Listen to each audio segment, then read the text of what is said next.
Jadi jika demikian adanya tentang thariqah, tentang suluk dan lain sebagainya, ini mengapa Ustadz di dalam setiap thariqah itu zikirnya berbeda-beda dan mengapa ditalkinkan? Silakan Ustaz. Saya dengan Al-Mukarram Dr. Zulhendri Rais berjumpa dengan Syekh Muwaffaq Mursyid Syadziliyah yang juga muhaddis karena banyak ijazah hadis, murid dari Syekh Badruddin Al-Hasani. Syekh, kenapa amalan zikir ini, tarekat ini berbeda? Ini kok berbeda? Kata beliau, seorang mursyid syekh mengambil dari sunnah, dari hadis. Makanya kalau dilihat aurat zikir-zikir mereka itu, kalau dicari nanti di dalam kutubus sunan tetap ketemu. Yang sebagiannya ilham. Tentu zikir kan ada ma'surat, ada ghair ma'surat.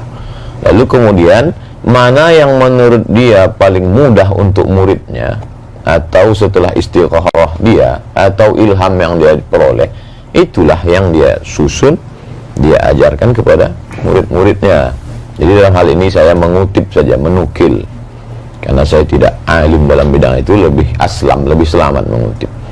Jadi wirid dalam tarikat ini begini, dalam tarikat ini begini. Ini dalam hal bacaan, dalam hal jumlah dan selainnya. Adapun tentang jalan zikir, dalam hal ini dari pertanyaan-pertanyaan saya ada beberapa perbedaan.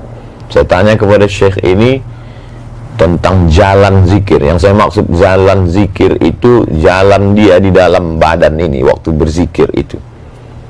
Kata Syekh ini, zikirnya dari Nabi, jalannya itu dari Syekh, dia dapat ilham. Kata Syekh yang satu. Kata Syekh yang satu, enggak, zikirnya dengan jalannya sekalian dari Nabi Sallallahu Alaihi Wasallam. Saya tidak. Yang penting kita biasanya dengan mursyid ini kal mayyit baina man yaghsiluhu, seperti mayat yang dimandikan. Maka tidak terlalu penting tentang itu, karena dia beramal tujuannya adalah dengan ridho itu dia sampai kepada ridho Allah. Jangan beramal untuk meminta sesuatu, tapi beramallah untuk mencari ridho Allah. Karena kalau kau beramal mencari ridho Allah, Allah akan berikan kepada engkau segala sesuatu. Nah, itu yang membuat mereka tidak terlalu mempermasalahkan itu. Saya pun mungkin ketika menanyakan itu mungkin sudah su'ul adab dengan Syekh. Ini apakah zikirnya dengan jalannya, atau zikirnya dari Nabi, jalannya dari Syekh? Apa tadi pertanyaan kedua? Saking banyaknya pertanyaan. Kemudian kenapa ditalkinkan? Kenapa mesti ditalkinkan? Kalau ada orang mempermasalahkan, Abdul Somad sudah talqin tarekat, maka dia sudah bid'ah.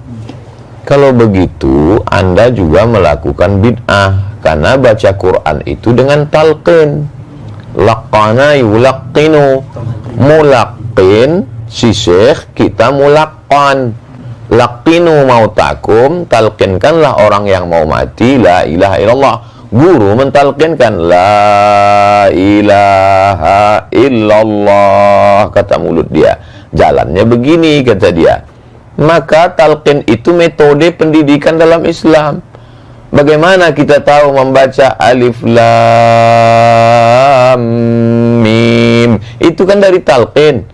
Kalau dari PDF, alama, alam nasrah dengan alif lam mim sama tulisannya. Syekh Muhammad Mutawalli Sya'rawi pertama tahfiz Quran kan gitu, dikomplainnya gurunya. Itu tunjukkannya. Ini alif lam mim, kenapa di sini bacanya alam? Kenapa di sini alif lam mim? Itu tahu lewat talqin.